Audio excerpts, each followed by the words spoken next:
Welcome to my website. I'll give you a quick video tutorial and show you around. There are a lot of resources here, and it's my main tool for distributing information to you. If you scroll down on the front page here, you'll see some resources for you. PhET Simulations, that's a service that the University of Colorado does. The PhET simulations are there to help you visualize things. In Physics 4a, that might not be that useful because you can always visualize things crashing into each other and balls flying through the air. But maybe in Physics 4b, when you're looking at electric fields and things like that, current in a wire, you can't really visualize that. And if you're a visual learner, perhaps those simulations will be helpful. Khan Academy, you're probably familiar with, lots of lectures on video there. A lot of my students tell me they like someone on YouTube called the Organic Chemistry Tutor. So check out the Organic Chemistry Tutor if you're stuck sometime in the middle of the night and you need an explanation of a physics concept. But the one that I want to tell you about here are my video solutions. If you click on that link, it brings up this page and it tells you a little bit about how to use the video solutions, but I'll tell you right now, here are the problems. You want to click on, if you're in Physics 4a, you want to click on mechanics problems. If you're in Physics 4b, you want to click on electricity and magnetism problems. I'll click on mechanics problems. It brings up a PDF with a bunch of end of chapter problems. Most of these I stole from textbooks. This one says it's from Young and Freeman, 12th edition. Others I probably made up myself. But here are the problems. So you'd read a problem. Here's a Newton's Law type problem from Young and Friedman. And the problem is stated here with the images. And you attempt the problem just like you would any end of chapter problem.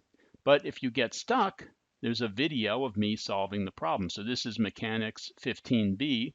If you go back to the previous page and you scroll down a little bit, you look up Mechanics 15b and click on that, and it brings you to a YouTube video of me solving the problem. This is nice because unlike me standing on the front of the room doing the problem on the whiteboard, here you can fast forward and stop and pause and rewind, and you have lots of control over how this takes place. You can see everything I'm writing here, and it's just like I'm working on the board, except like I said, you can control it completely. So there are a lot of these, as you can see. Electricity and magnetism problems, mechanics problems. Some students find those very helpful. See what works for you. Let's go back to my my home page, and we'll pick a class here. If this is Physics 4a, here's where I keep the information for you. Our calendar is here, so if you click on that, you'll see our calendar with the dates for the quarter. Each lecture is numbered, and there's a reason for that. I'll show you. I have lecture worksheets that are associated with every lecture. Here's our first exam on the end of the second week. 2 weeks later, we have our second exam. No time to fall behind in physics. Got to stay on top of it. Our third exam is a few weeks later, and our fourth exam, we have four midterm exams, and our final exam will be on June 25th. There's also the syllabus. You can click on that and take a look at our syllabus for the quarter. There's a formula sheet here, so that might help you out. You know, I don't expect you to memorize formulas.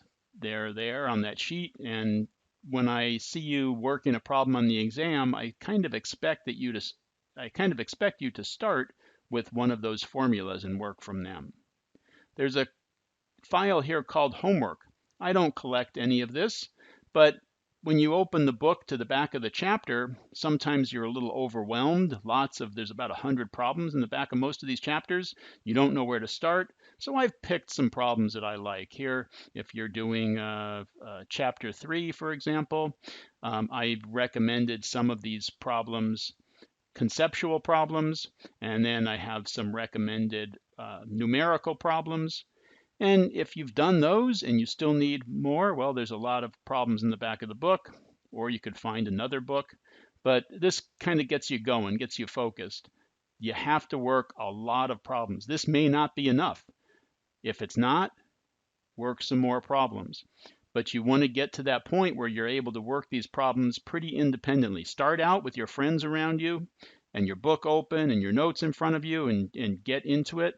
But eventually you want to be able to work these problems with just the formula sheet and your calculator in a quiet room without really knowing where the problems came from. Now I've got all these files called lesson links. Those are additional resources for you. If I click on lesson links 6 here, what topic is that? That's for rotational motions. That's pretty far into our quarter in Physics 4a. And here I have some of my own lecture videos. I don't think they're very good. Someone came into my normal lecture with a video camera and videotaped it. So every time I ask the class a question and stand there waiting for a response and giving people time to think about it, that's all captured on video. And so it's not very exciting. If you're going to make a video, you wouldn't just film your normal classroom, you design it to be a video. Anyway, those are there for you just in case you need them. These Hewitt Druits, those are videos that are very conceptual, but if you're having trouble with the concepts, then those might be helpful. I have some links here, so if you're having trouble with torque, then you might maybe find a Khan Academy video or some of these other videos that have to do with torque. So what I've done is I've taken a lot of these different resources and put them into a means here under headings that you will be able to find them by the topic of the class. So angular momentum, if you're having trouble with angular momentum, here's a couple of resources, videos that might help you figure it out. So that's what the lesson links are all about. I also have some sample exams here, one from each of the midterms. Now here's the lecture worksheets. So for lecture 1, you would click on the lecture 1 file here, and it gives you some suggestions. I'm not going to collect any of these, but it gives you some suggestions. These pre-lecture preparation is very important if you want to get the most out of the lecture. Now, the first one is incredibly long. Don't get scared. The next ones are more manageable. The first one is very long because there's a lot of background stuff here that I want you to do, and hopefully you know most of this already. But if you don't, it's a good refresher. So the pre-lecture preparation is to get you to come in sort of primed, ready to learn, and having seen some of the material before, thought about it a little bit. Then when you see it in lecture, you'll get a lot more out of it than if you're seeing it for the first time. The next section is the goals for the lecture. So I always list the goals for every lecture there. That's important because you can go back later and look at those goals and kind of quiz yourself and see if you've gotten that information. And the post lecture is really important because what you want to do is try to lock in. You just spent time in the lecture trying to learn material. And if you wait a couple of days, if you wait till the weekend to try to sort through it all, you've lost that information. You've lost what you learned and you have to relearn it. You want to try to lock it in, hopefully the same day, but definitely within 24 hours. Go back, look over your lecture notes, try any problems that we attempted in class, and do whatever it says here at the post lecture. Usually I have 1 or 2 extra problems here I pick from the textbook that were on that material. And so go back and try those and make sure you can do them. This is all feedback. This all helps you figure out whether you're keeping pace with the course or not. And if you're unable to do these, get help right away. Come see me. Well, if we're in an online environment, make an appointment with me on Zoom, come to the virtual office hours, and we'll get you straightened out, get you on track. Don't fall behind. Physics builds on itself, and you'll be left behind very quickly.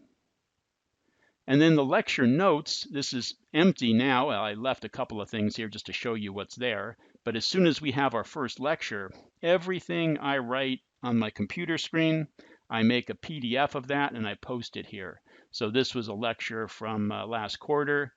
And you can see that it starts out with the goals for the lecture, and everything that I write as I go through the lecture gets recorded on a PDF. And this was kind of a review, so it had these, we were doing a review for an exam. So what you'll see is everything that was written on the board gets recorded, and then I post that so you can see it later. And Physics 4B follows the exact same format. There's a calendar. Every lecture is numbered. Here are all the lecture worksheets that you can click on that tell you what you should be doing before the lecture, what the goals of the lecture are, and what you should be doing afterwards to get the most out of that lecture. Same thing with lesson links. There aren't as many resources for 4B, but there are the lesson links here. There's my formula sheet, suggested homework problems, and then every lecture, the PDF will be posted over here. So that's my website. I hope you find it useful, and take a few minutes to have a look around. And if you have any questions, let me know.